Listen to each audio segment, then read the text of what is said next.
You can't start the car. Johnny has the keys.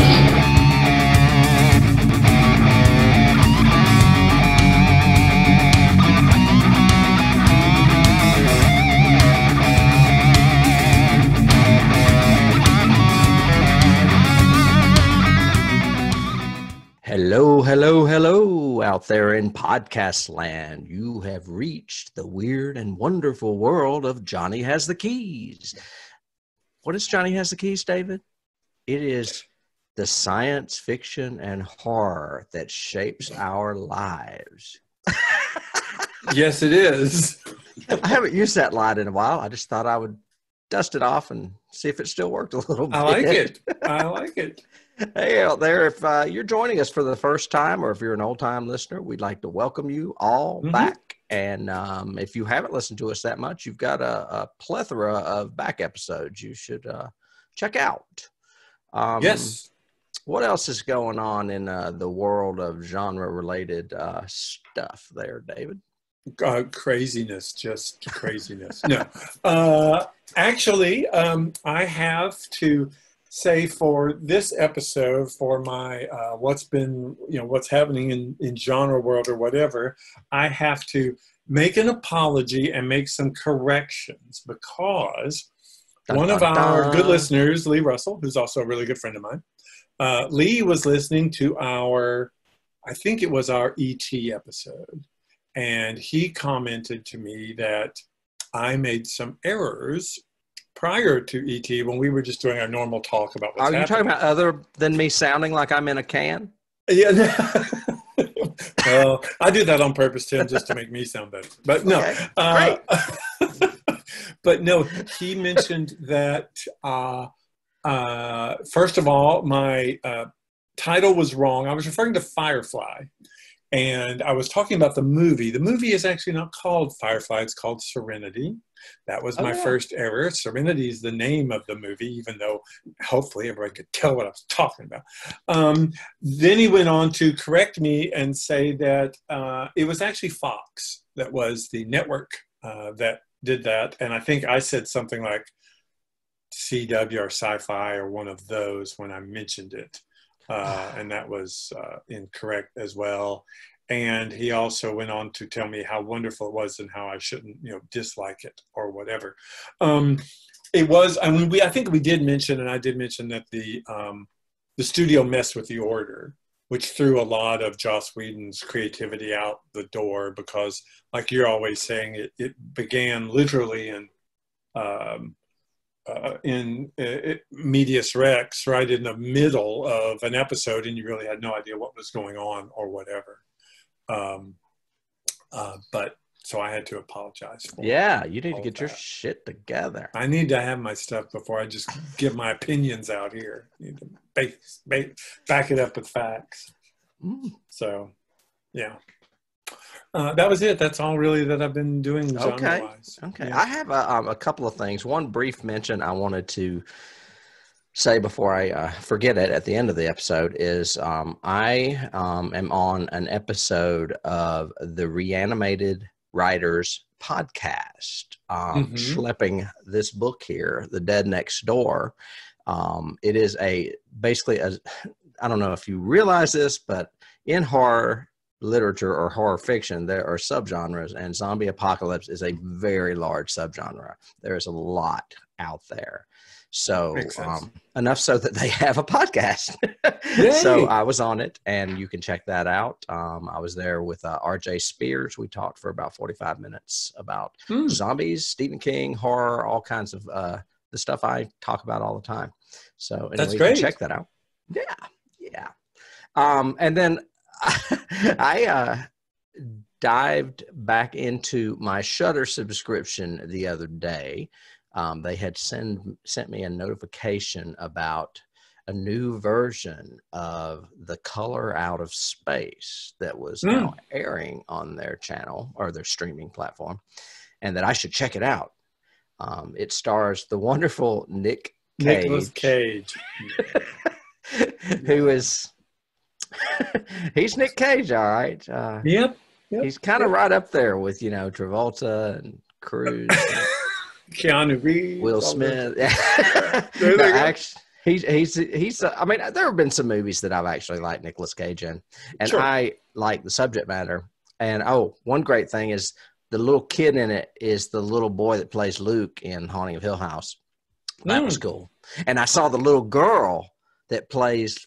I can't remember which character she was, but the smallest girl in a commercial the other day when I was watching the Emmys. I was like, "Oh, that's that girl from Haunting of Hill House."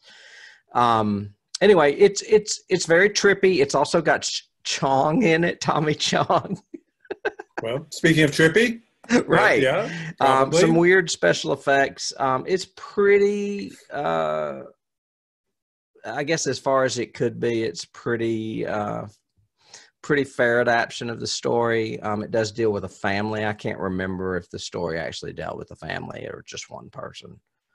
But, it's the one where the meteorite crashes and weird things start happening that Stephen King lifted for his story, The Lonesome Death of Geordie Verrill.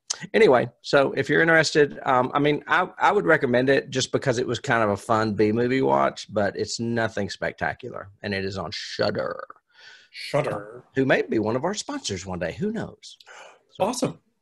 Yeah. Yes, if they would like to do that. Yes. So what are we talking about this week, Mr. Horton? I believe we're in your territory. We are. Well, actually, we're in both our territories. This is another one of those hybrids, I think. We are discussing an often disregarded science fiction / horror movie. We are talking about 1980s Altered States.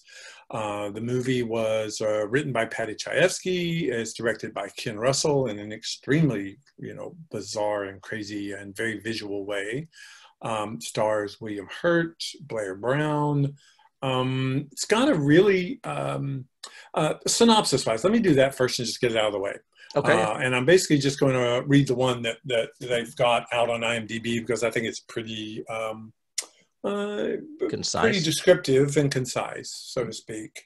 In the late 1960s, just for a lark, a graduate student, Eddie Jessup, known for being unconventional, brilliant, and slightly mad, conducts experiments with an isolation chamber using himself as a subject. Should already be hearing all the keys just from the description. His experiences in the chamber cause him to hallucinate, much of the imagery being religious-based, despite his not being a religious person. 7 years later, he is a respected full professor at Harvard Medical School. Believing he's lost his edge and has fallen into an unwanted state of responsibility, he decides to resume his work with sensory deprivation. His time using hallucinogenics, this time using hallucinogens, specifically untested ones used in mystical Mexican rituals, or as one of his colleagues says, Mexican rituals, to enhance the experience of being in the isolation tank. After initial tests, he claims he entered an alternate physical and mental state. Although unbelieving in Eddie's claims, his colleagues Arthur Rosenberg and Mason Parrish, as well as Eddie's wife Emily, who is in her own right a respected academic, are concerned for Eddie's well-being. However, if Eddie's claims are indeed true, he could do irreparable harm to himself and others around him, especially if his altered states are uncontrollable. Dun, dun, dun. Dun, dun, dun. When was the first time you ever saw this movie? Do you remember seeing it for the first time? Oh, wow. I've got a lot of first impressions of this movie. I remember the commercials when they were on television. Mm-hmm. And really good. I was under the impression, and it's funny that you mentioned it being sci-fi and horror, they marketed this movie as a horror movie. I remember the commercials being very scary. I did not see it in a theater. But I probably rented it on a VHS and played it on one of those gigantic top-loading chunky VCRs they used to make in the early 80s. And I like it. I have to say, Ken Russell, when you said something about his style earlier, he is a genre into himself. He really is. You really have to appreciate someone that will go that extra step regardless of what people will think, I think. I admire his stuff. It makes me want to do another one of his that's more in the horror genre, maybe next year. Yeah. And I thought it was interesting doing research on this that he had done a lot of documentaries on composers and artists and other things. And so I'm going to look those up. I thought that would be Well, interesting to see how and if I'm he not does mistaken, you that. probably have more information on this than I do. Wasn't this like his first foray into American filmmaking, and he basically got blacklisted? Yeah, basically. I mean, he had gotten popular because of Tommy, The Devils, Litsamania, and then had done this one. But because he's an auteur, he did it himself. He did it his way, kind of Hmm. thing. I think he got a bad rep. And from then on, he was basically blacklisted, had to find his own financing, do his own projects. I mean, I remember liking his later movies as well. I liked Gothic. I thought Gothic was a really good. Lair of the White Worm was Lair of the another. White Worm, Mhm. Crimes of Passion. Crimes of Uh, Passion is the one I've probably seen the most. We had a friend named Dee Oswald that I used to spend a lot of time over at her and Rodney's house, and it was mm. one of her favorite movies. And I swear we watched that movie every week for like a whole summer.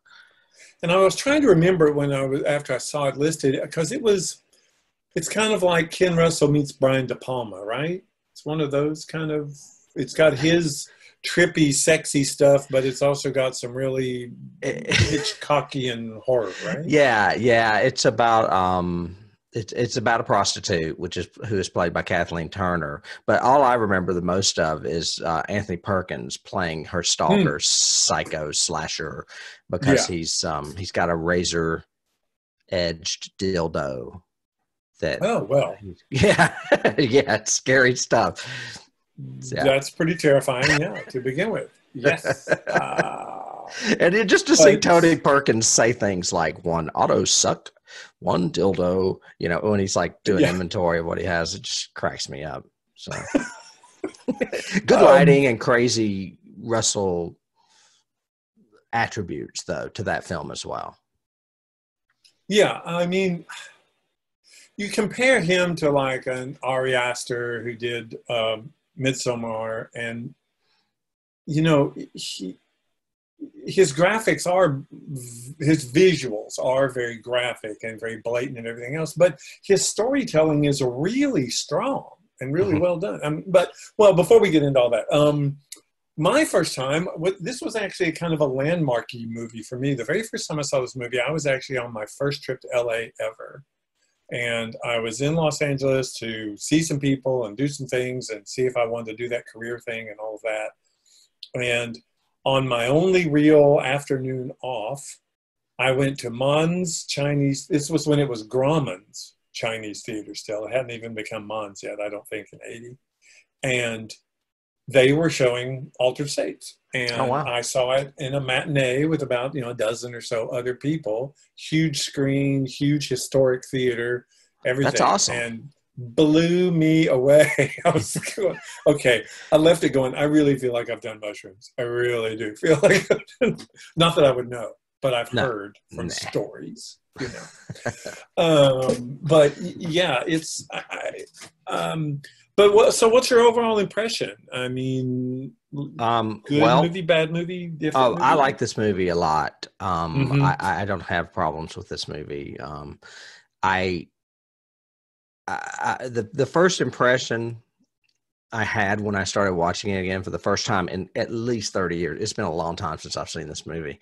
Mm. Um, it's got that same feel that I've talked about before with movies like The Omen, where it's got that 70s cool movie feel, like The French Connection or The Exorcist, and even Cat People, which we just did a few weeks ago. That Mm-hmm. 1982 version had that kind of feel as well. Um, it's Well, it's interesting. Let me say this real quick. It's interesting because one of my notes on this is his color palette and his choice, because that became a big controversy when we get into the trivia and the story between him and Patty Chayefsky, mhm. was the color palette choice. And I really like this. His warms and golds are really gold and pretty. His blues are a blue, but not that cold, piercing blue that everything's been for like the past 5 or 6 years, modern wise. The blues are really nice and good. The golds are great. And just the way he photographs things is really well done.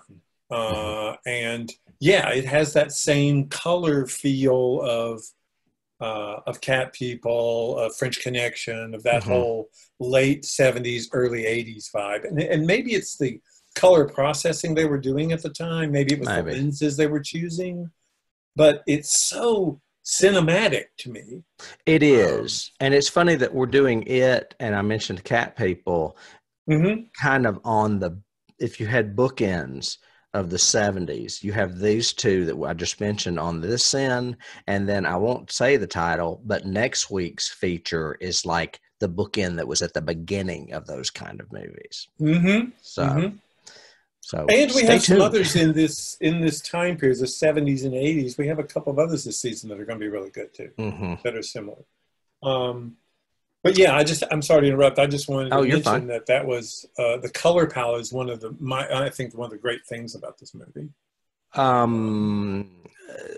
Thoughts. I said 70s feel. I always associate it more with horror movies. And then I said Russell is so visual. I love him. I don't care. Did you know Arthur Penn was originally supposed to direct this movie? Yes. Okay. Yeah, that would have been interesting. And Another actually, 70s director. He began prep of this movie, and then ended up going into turnaround or something, from what I remember researching. I like this movie a lot too. I think it's a very underrated science fiction movie. I think it's a very underrated horror movie, and it's also basically underneath everything for subtext. It's a love story. Which I found was very strong and very well. It's got I think this was a perfect storm of several things coming together, from director, writer, producers who allowed him to just do what he wanted, effects people, including Dick Smith, Bran Farron, and then just a cast that really works together. You get the impression that these people aren't acting. You get the impression that they are. Old friends, live together forever, just the style he lets them do it. I mean, this was William Hurt's first major role. And he, later on, he kind of, I guess our modern audiences will remember William Hurt just from the MCU, because he's the commander who wants the Sokovia Accords and all, Sokovia Accords. Correct. But he made a habit of doing this. I call him kind of like a modern Brando. He had this thing of just kind of mumbling through his lines. And he's quirky. And it's funny. I want to say Jeff Goldblum's kind of in the same box. And it's ironic that they were both in The Big Chill together.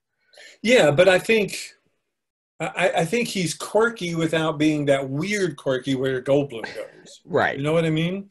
It's a type of method acting, though, wouldn't you say? Yes, definitely. And he shows everything facially and visually. When he's frustrated, you see him purse his lips, and you see him get mad, and then he comes out of it and has, and he's not afraid to do extremes facially. But you put him with Bob Balaban, who is so sedate through most of this movie, except for that one big argument he has near the end. And then I love Charles Hayde, who plays Mason. Charles Hayde I knew from, I remember a lot more from Hill Street Blues because of his character, and that was great. But one of my favorite scenes in this is that scene where it's right after the aphasic attack and the x-rays, and he is just going off on his credentials and everything, going, I'm a doctor, endocrinology, I'm a doctor, man, I'm going to take this up to a doctor.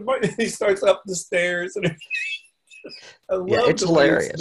He chews the scenery up. It's like that. It's like he had one good take, so they were like, we got to write more of this stuff for him. And he has those moments several times. But the dialogue in this movie, this dialogue is so dense and so heady. And you have to pay attention. I don't know if modern audiences would like it. I think that may be the reason why it wasn't as popular back then too. It's because it's a high concept piece. It really is.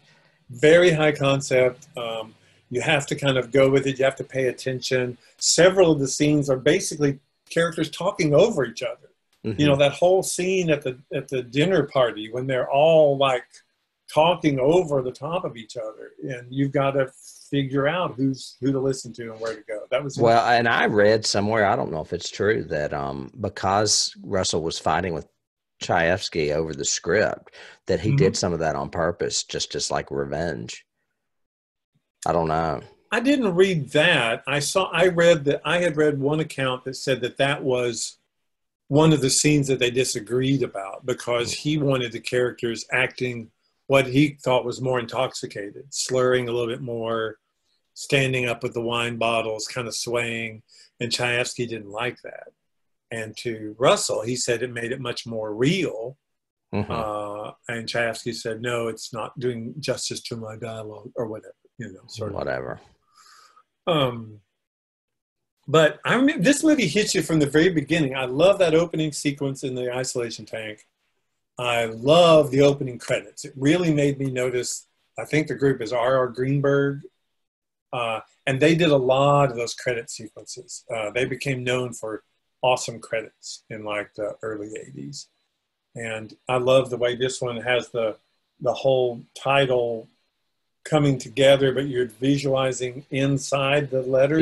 It reminds, this is one of my keys, is it reminds me of Alien a lot. The credit sequence does, where it's gradual and things start appearing and stuff.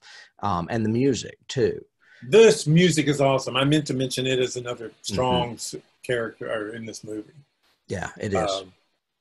And that was an album that I loved and had forever and forever. And I can't find it anywhere anymore. I think they've just done a re-release.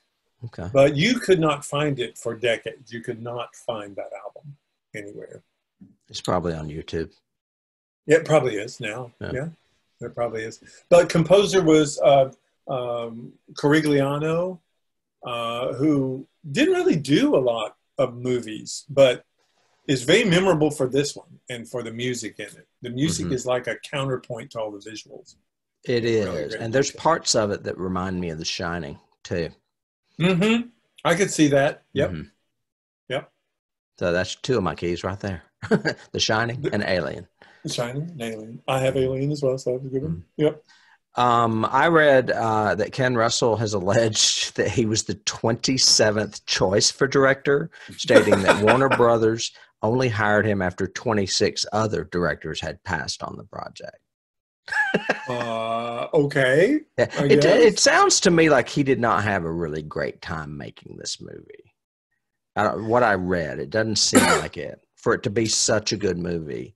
The interviews with the actors, though, because if you watch a couple of the documentaries, they're short, like little blurbs like they added because they didn't have a lot back then. But with Blair Brown and William Hurt both saying that they really liked working with Russell, that he was a very good director for actors, that he allowed them time. He insisted on rehearsal. And I think that was part of the issue, too, was because what I had read was, you know, basically they had 3 weeks of rehearsal before they started shooting anything. Nice.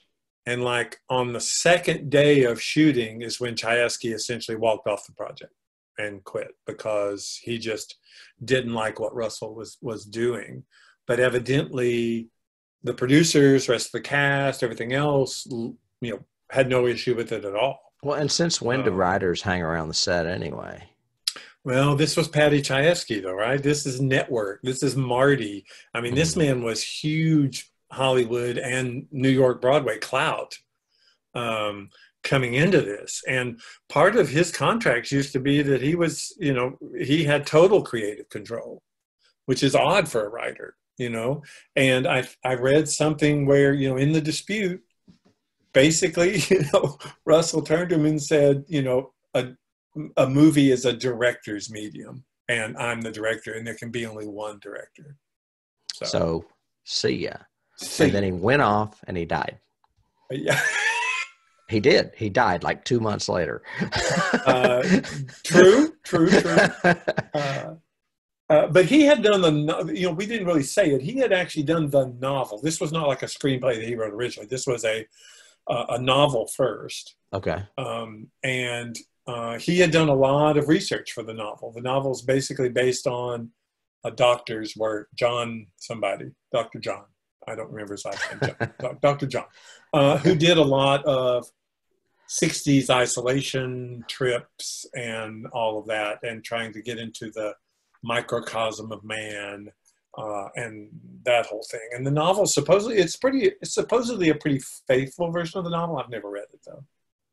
So, but yeah, it went through a stormy kind of production period. I wouldn't be surprised with 27 directors. I know that it had, like, David Melnick was producing it first, and then as soon as it got greenlit, he resigned. And then, I mean, the only one I saw was Arthur Penn. I did see where there was a different special effects guy. John Dykstra was originally on it, and he left. Dykstra, a huge, Star Wars and Spielberg guy. And evidently he had trouble with what Russell was wanting visually. He wanted special effects that were very graphic and realistic. And Dykstra was much more of a fantasy role, I think. I think that's maybe why he brought in Brandon Farron, because Brandon Farron was mostly known for opticals, not for really, Dykstra built the models for silent running. I mean, he loves model work and space work and all that. And I think Russell wanted something much more intense and physical and real. Well, and those effects are very memorable. They're still, oh my gosh. Yeah, they're still great. Original to me this very day in some spaces. Well, they're still, to me, they're Academy Award winning. Just the whole stuff of the arm and the bladder work that Dick Smith did. Why did he not win an Academy Award for that? Because those were just, it looks totally real every time you see it. It doesn't look like, what came out, American Werewolf. American Werewolf. And it probably did win 2 years later. Yeah. But Dick Smith was always been he's the one that first developed latex. He's the one that first developed latex foam. He's the one that first developed bladders. So he was such a vanguard for makeup effects, and it shows in this one. Those full body suits, like most people think because they overlaid the opticals, but Blair Brown is in a full body suit, and it's painted so that it will glow when hit with UV light. But they went in and digitally optical. Yeah, that's one of my favorite effects in the whole film. I love that. But yeah, so makeup effects, music. I mean, this just has everything going for it all the way down. Cast. Yes, cast, definitely. Well, I don't have a lot of the alternate casting because he pretty much cast this the way he wanted to start. We've already mentioned that William Hurt played Eddie Jessup, and Blair played his wife, Emily, estranged wife at times. Margaret Jessup, I don't know if anyone caught it out there, but she was played by Drew Barrymore, 5 years old, and it was her debut. She does have one or two little lines, very little. I know this guy who corrected me on that in an earlier podcast. I wonder who that might be. And I had, this is the first time I'd seen Drew Barrymore, and you said, no, it's not. That is correct, sir. So, yes. And then Arthur Rosenberg, you said, was played by Bob Balaban. Dennis happened to be walking through the room during one of his scenes, and he goes, "Wait, that's that guy that's in The Politician." I said, "Yeah, you're right. It is." Yeah. Which is, brand new and pretty much brand new and on Netflix right now. Mason Paris was played by Charles Hayde. I had not seen a lot of him. I didn't watch Hill Street Blues, but he looked so familiar to me. And I'm just wondering what else I've seen him in. And I think I looked, and I don't know. Maybe he just reminds me of somebody.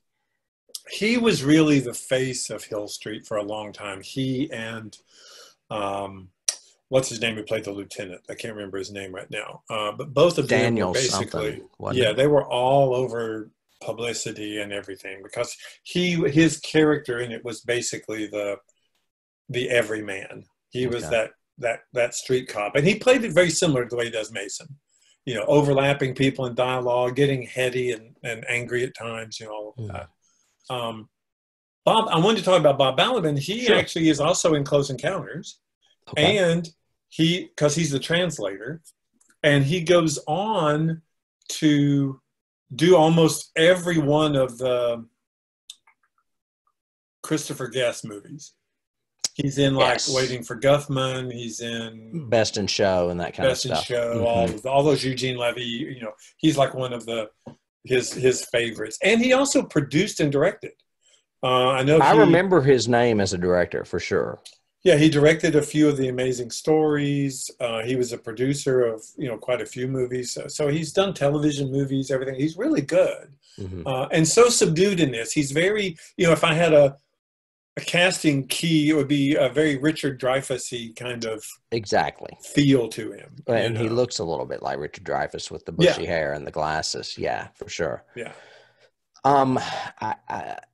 Echevarria, is that how you say that? Yeah, who played the well, Echevarria was played by Theo Pingus, if I'm saying that right. Yeah. Pingus. Pingus.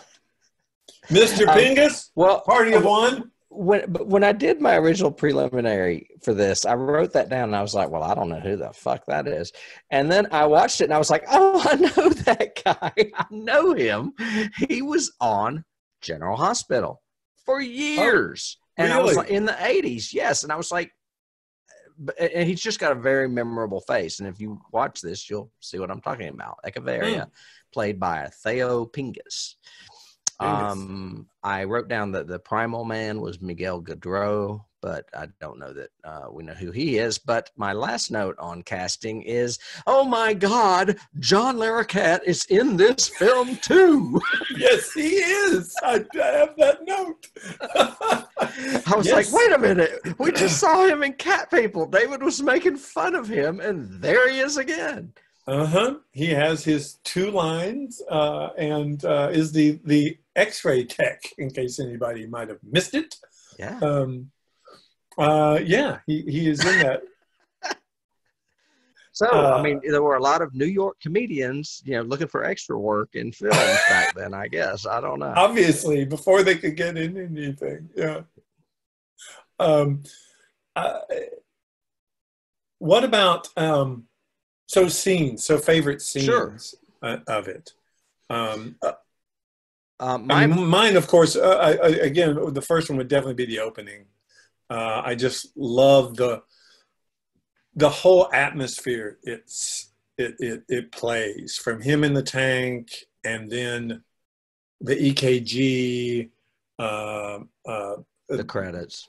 Arthur slowly monitoring him, and then the voiceover telling him, and and this is what happened, kind of thing, as a hook. It was just a really good opening, I thought. Well, it's also a beautiful set, and I have a key for that as well. And I guess I will just, since I have several keys, I'll just go ahead and throw this one out there too. That set looks like the elevator room set of the Tower of Terror in Disney's Hollywood Studios theme park. It's the brick walls with the old steampunk looking pipes and stuff.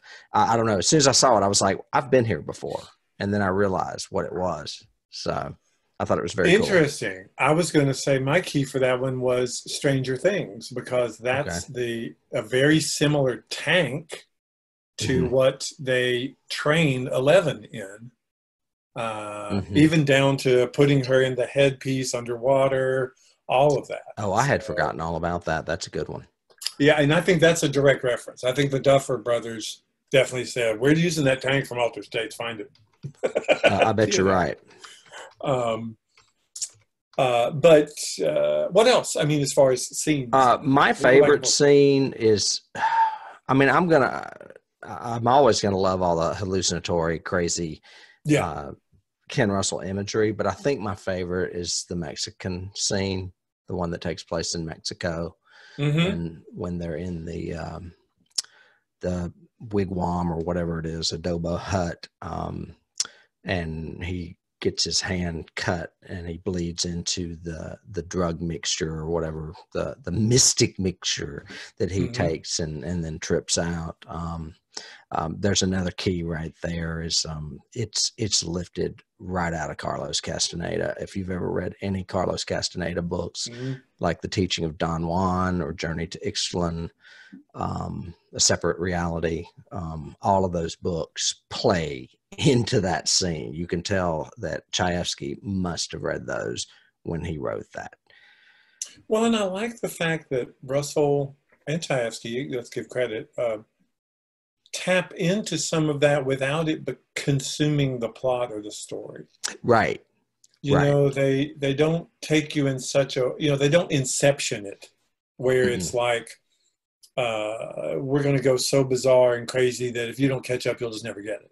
Yeah. Or they don't go so ambiguous like 2001, which is one of my big keys from parts of this. Okay. Yeah, I had that too.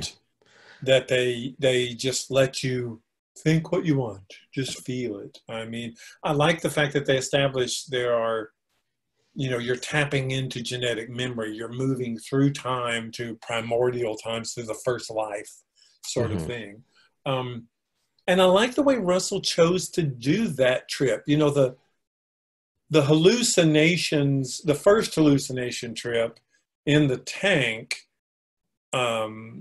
with all the religious allegory, I think was kind of meant to, you know, really shock us. Shock you, yeah. Whoa, this boy has some wild hallucinations. Does that goat have 10 eyes, and is it hanging on a cross? Yeah. What the? Yeah. But then when they, when he does do the Mexican one with whatever the drug is they're using, the hallucinogen they're using mixed with blood, and peyote or something, yeah. Yeah, just the choices Russell makes, like before he even takes it, he looks around and suddenly they're not even around the pot anymore. They're all sitting over there beside the campfire, kind of saying, "Go ahead, your turn." And it's like, okay, that's a choice. And then with using the actual fireworks around William Hurt, and then all of the imagery they pick, and that incredible long sequence with both of them turning to dust. That's amazing. It's just so well done. Great effects, excellent music, blending in their kind of love theme that is in there too, just a little bit. And then the way you it's abruptly, like them together deteriorating. I mean, it's a heavy metaphor. Oh God, yeah. And then him waking up and having a bloody animal carcass. A dead lizard or whatever. Yeah. Oh yeah, it is a lizard. It's a giant lizard. I forgot about that. Yeah, it's like a Komodo dragon lizard. Yeah, I was thinking goat because I had goat in my head, but you're right. It's a big Komodo dragon. I've got in my notes just the acting is so natural. Love the chemistry between Hurt and Brown, even from their very beginning. Oh my God, the Doors is playing at the party. So yeah, you know. Well, I think they did that intentionally because it's supposed to suggest that 8 years have passed. Well, no, this is when they first meet. Right. You know? So that was in the past, and then later they're married and in the present. And I think they put that music on just to say, hey, this is a long time ago or something. I don't know. Well, I also have my thing of, you know, because that's the first time she sees him, and she sees him at the door with the big white blinding light behind him. And I was thinking, that. You know, doors of perception, the doors, yada, yada. You know, I thought that was kind of cool. But, okay, so if we exclude all of the trippy scenes. Okay. Because they're all brilliant. They're all very well done. They all escalate. I love the level that they take each one, even down to the last two, the one in the tank where she saves him, and also the one where, you know, he basically saves her at the end. I think my two favorite scenes then would end up being, again, that scene with Mason and all of them. And the great scene, which I think is very underrated, and I don't know why I didn't add it to a list when we were talking about like long tracking shots, but when they come home from the tank and it's outside the apartment, and we see Mason carrying him in and put him on the bed, and then she wanders into the bathroom, and we follow her into the next window in the bathroom, and then into the next room, and she and Mason have that huge dialogue scene with her sitting in the chair, and then she comes over and sits right beside the window, and it's all one shot. It's choreographed too. You can And tell it's that they so were well hitting a done. mark when they go up and sit at that window. Yeah, yeah. Oh yeah, so well lit, so well done, but nothing drastic. It's not that overly lights on the eyes Star Trek thing or whatever. You know, it's all very realistic, very well done. I love that, and I love the. Let me tell you my religious angst while we're naked in front of the fireplace. I was about to say the scene that sticks out to me that's not a special effects scene is the lovemaking in front of the fireplace. And it's probably because I was 15 when the movie came out and I was into it. But I mean, and they're nude. I mean, there's a lot of nudity in this movie. There is. And, you know, back then, the only way I could get that was probably catching it on HBO if I couldn't get it on DVD, videotape. Yeah. But it's a good scene. And she's completely naked a lot. And I was like, I like Blair Brown. How come she doesn't do anything else? Yeah, I liked her too. know? I thought she was really, really strong. And I think he needed that, both writing-wise and directing-wise, because, like we said, the love story is really the underpinning underneath all this. Mm-hmm. The fact that he doesn't say it becomes the big deal. And, you know, I buy it in this movie. I don't buy it in The Matrix. I don't buy in a couple other movies where the whole climax has to be with somebody saying, I love you. But it works for Jessup and Emily, and I think it works where it's placed in the movie, and I think it makes a great final moment sort of thing. It's very modern too. The fact that the whole scene where you find out they're splitting up and yet they're still friends and they're trying to maintain, you know, they don't have time to get divorced yet. They're going to get divorced in a year or so. Right. But they treat each other civilly. They're not like ugly to each other, other than the fact that he's just weird sometimes, and disconnected, you know, because he's such a brainiac. Yeah. But I like the way I do think it's a very modern kind of take on it, even down to when he finally says, okay, I'm not going to find anybody as good as you that takes care of me, that makes me feel blah, blah, blah, blah. And she goes, well, I guess that's as close to I love you as I'll ever get. Thanks. Right. You know? Yeah, it's cute. Yeah. It's just strong. And their obvious love and respect for each other is really well handled, whether it's through the writing or the acting or the direction, all three together. I think all the way through. We mentioned the dinner scene, which I thought was really cool too, showing all the different perspectives of different people. Right. I have, would you call Jessup, like if they were doing this now, would Jessup be like Asperger or on the spectrum or something?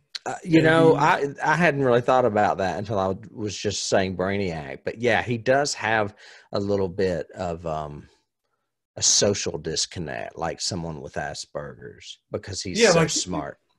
Even, you know, they're just walking and talking about stuff, and suddenly he turns and look at this. They've only met like literally hours, maybe a couple hours earlier, and he turns to her and he goes, "I'd like to go home with you tonight." Right. It's just like, okay, yeah. fine, I have. Well, I lost my train of thought. Sorry. Sands of time erase the self. I do. I was going to move into awards, but I can't remember what I was going to say about. Okay, let's go to awards. It was nominated for 2 Oscars, both sound and music. And I'm surprised it wasn't nominated for effects. Aren't you? I'm surprised it wasn't nominated for effects. I don't think at this time they had a makeup effect, so they could have put that under special effects. Mm-hmm. I'm surprised it wasn't nominated for directing, honestly. I thought, or screenplay, because the screenplay is very strong. Agreed. I do understand in some ways, though, because until movies like Silence of the Lambs came along, a lot of horror sci-fi really weren't nominated for acting. Oh, no.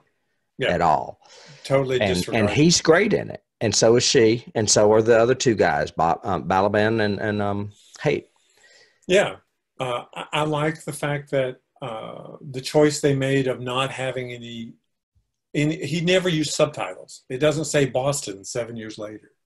It doesn't have to spoon feed us that. We learned that through the dialogue and the characters rather than it happening that way. The only thing we get time-wise what is the very, very beginning when I think he says something like, on September 5th, 1965, Eddie Jessup, got into the tank or whatever, something like that at the beginning. Mm-hmm. But we learn time changes through the dialogue and the scene that we're seeing, which I thought is another great decision they made. Yeah. I think the music should have won. I love the orchestration in this, that choice of didgeridoos and weird instrumentation they use for the Mexican sequence, and then the really pretty flute and piano for their love theme, and then we get into all the big bombastic, like it's almost like Shining. It's like Prokofiev, yeah, kind of just or it's like weird sound effects and right. Yeah, that's what reminds me of The Shining, especially like in the special effects or the visual sequences when it's like really jarring. Yeah. And you don't see composers taking that choice, making those choices a lot. John Williams included. They tend to stick with one particular instrumentation style for whatever. It's funny that you mentioned Glass, that. It's going to be electronic. If it's John Williams, it's going to be orchestral. I'll jump off of awards here for a second because you reminded me of something I was thinking about before we started recording.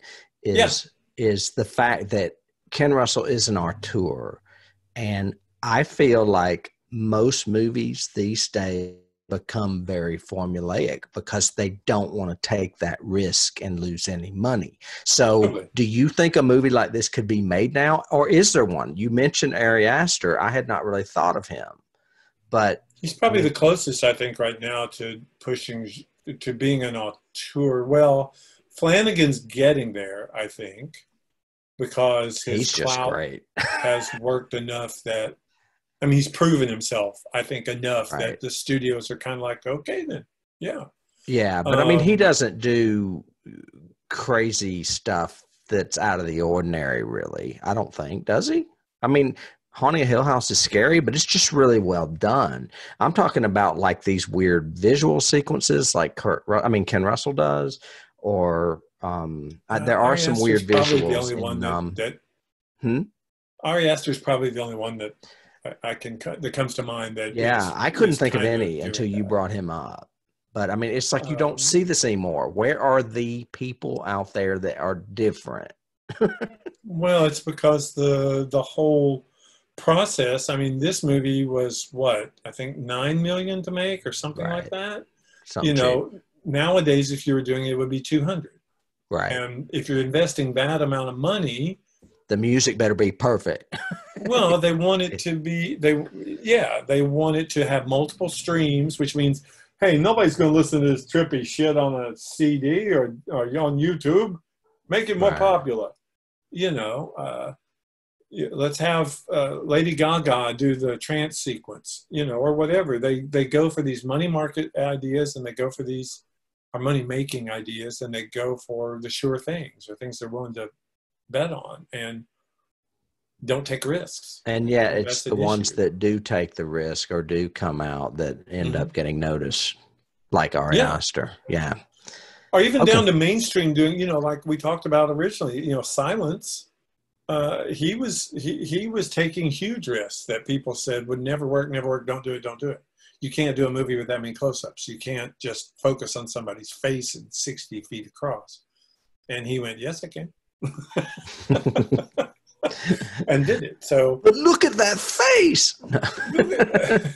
Hello, Clarice. Other awards. It was nominated for a Golden Globe for New Star, William Hurt. And if I'm not mistaken, I think that Drew Barrymore was nominated for the same thing 2 years later in E.T. I seem to remember that. Oh, okay.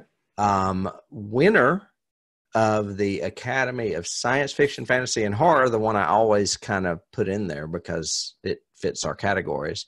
It did win makeup. Dick Smith and it was a nominee for film, director, and writing. So we like the Academy of Science Fiction, Fantasy, and Horror, but we just don't know a lot about it. Right. So those are the awards I have. It didn't really hit them anymore. No, unfortunately, should have, but didn't. We've got maybe a little bit of trivia or keys. Sure. If you have trivia, and I have some keys, yeah.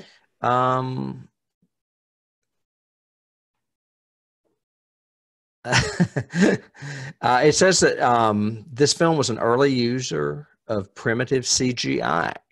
So this predates what? Terminator 2? The final transformation segment scanned in footage of William Hurt wearing Dick Smith's distorted bodysuit and then added the granular energy effect by computer. Right, but it was essentially a form of digital rotoscoping. I don't think... That's what it says, actually. I don't think CGI... Well, computer graphic enhancement, maybe, or imaging. You know more about it than I do. I just thought it was interesting. Because essentially they didn't... CGI to me is you're replicating something with digital, not you're overlaying something digitally like opticals. That's why I call it opticals, which is what I think Brand Farron did. You know, he took Dick Smith's already makeup stuff and he painted in the glow in the crevices on her costume rather than just allow the lighting to do it. Mm-hmm. He painted over his blob costume with the energy graphics using a computer, yes, but I don't. My own personal definition is that's not CGI. Really. Okay, I think they were just trying to say it was a precursor, but yeah. William Hurt says that he knew just a little bit about Ken Russell before working with him, and just because he had seen his movies. About his first meeting with the director, Hurt said in an interview, "We were in a little room, and there was a radiator and a little desk and a chair, and we didn't sit for half an hour, neither one of us. Finally, he sat on the radiator, and I sat on the floor. And when he sat on the radiator, his pants pulled up, and I saw that he had Betty Boop socks on. And I thought, I'll do it."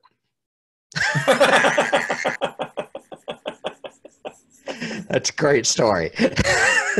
Sure. Yeah, I'll do a movie with a director that wears Betty Boop socks. There you go. If that's what you like, do it. Yeah, it obviously works. Right. And then the only other thing I have trivia-wise is kind of a key in a long stretch of the word key.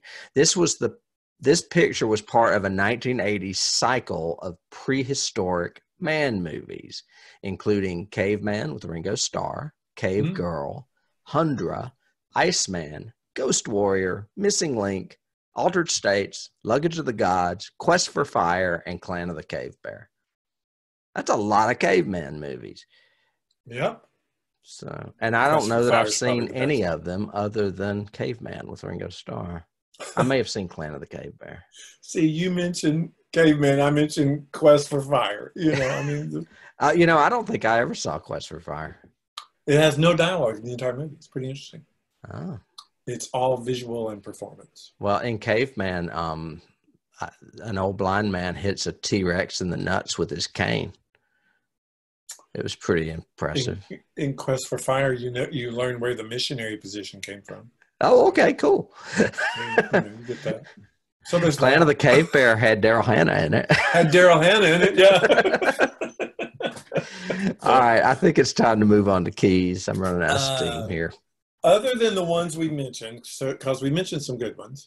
I mean, I think the first and foremost one I have is, and actually it's kind of a good time because it's a trivia. Did you know the original intro before the novel for this movie came when Chayefsky was sitting with two of his friends, Herb Gardner and Bob Fosse.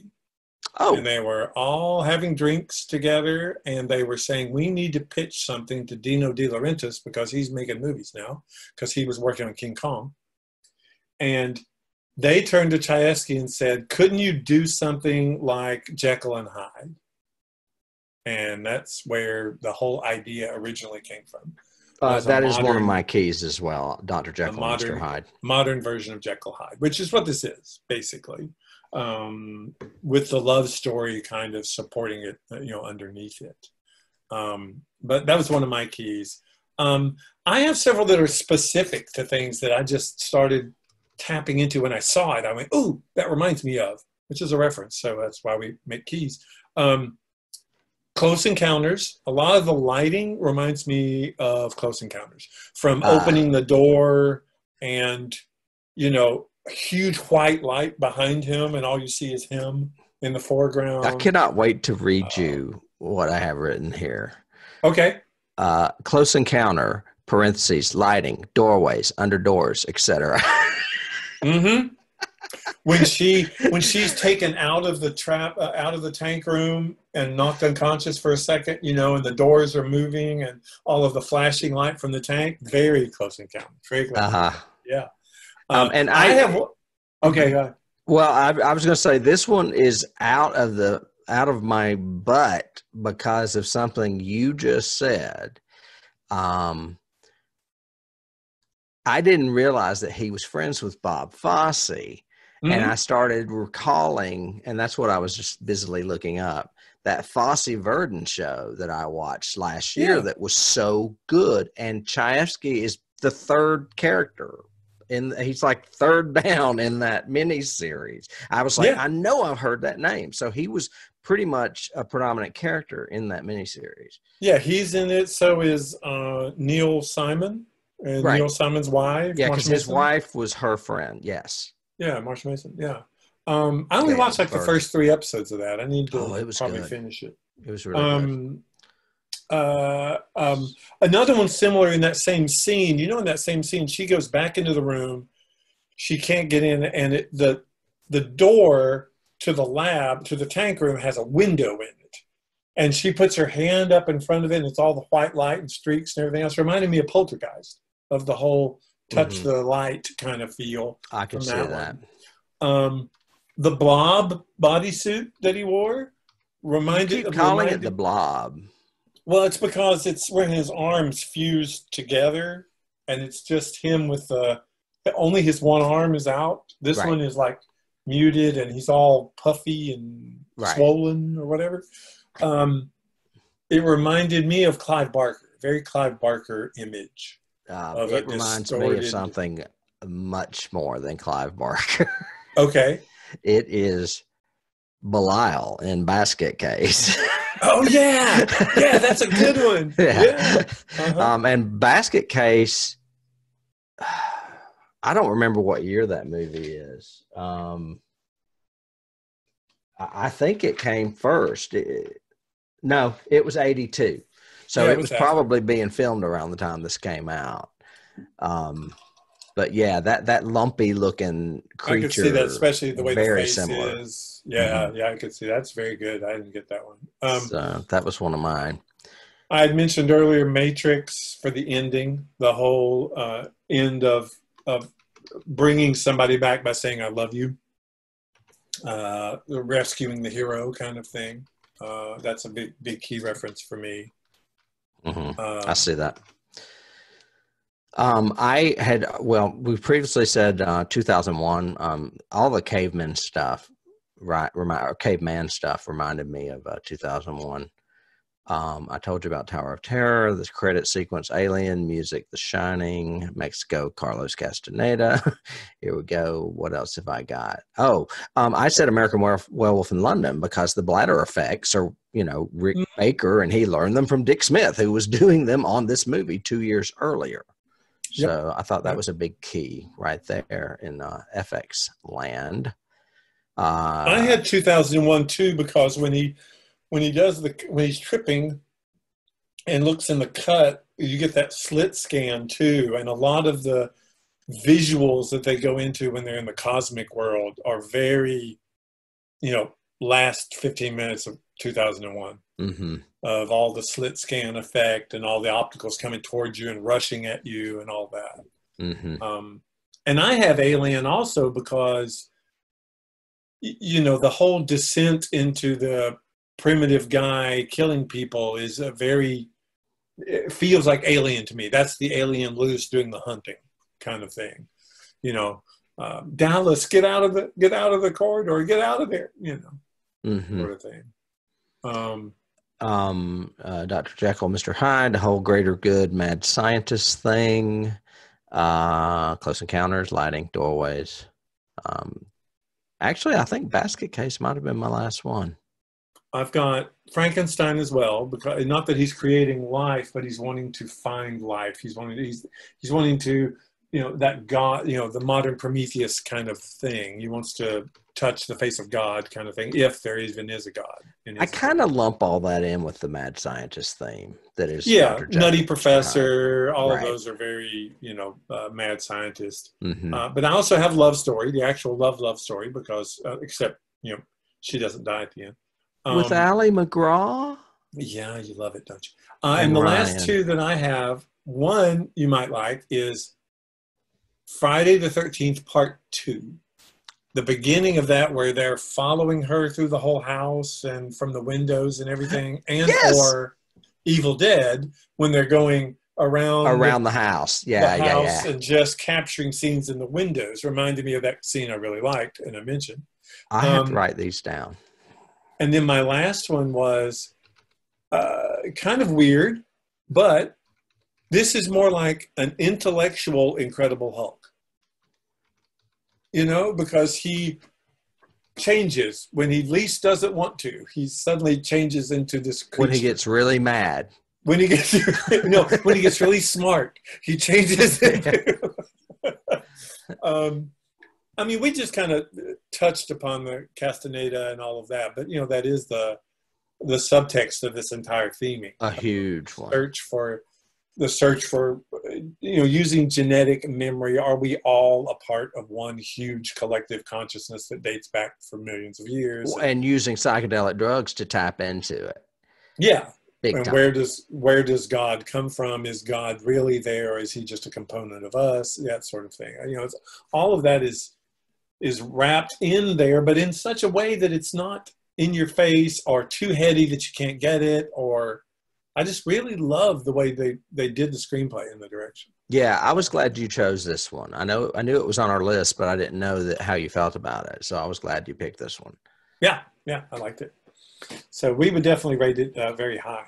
Absolutely. Yep. And I guess that will take us to the end of this particular week on Johnny Has the Keys. Actually, this is our beginning of our Thanksgiving break. Oh, so everyone's going to go eat turkey now and they won't see us for a little while? Well, it's not immediate, but we're going to be off for a couple of weeks, and then we'll be back on November 30th. November 30th. So after this one airs on the 9th. Okay, so take a couple of weeks, be with the family, catch up on podcasts that you've missed. Check us out on YouTube now. Hey, Christmas present for us, become a Patreon. I'm just saying. Absolutely. Yeah, and then we've also got a big Christmas present coming up in December.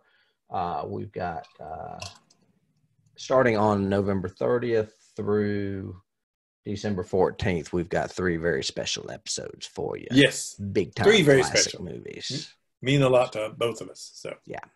But thank you all for listening. Thank you for support. Please take the time. Give us a star or 2. Say subscribe. Share. As Tim used to always say, share, mention us, all of that. So Tim, my friend, I guess I'm going to jump back into one of the things, I didn't even touch on this was, have you ever been in an isolation tank?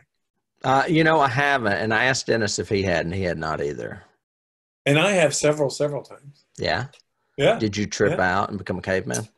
I did not become a caveman, but I did hallucinate quite a lot. It's a crazy experience to do it. It really is. Okay. Cool. I went to the Soma Relaxation Clinic. Soma. A lot, yeah. Brave New World.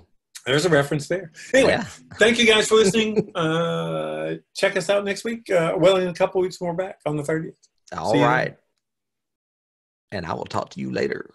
Bye. Bye.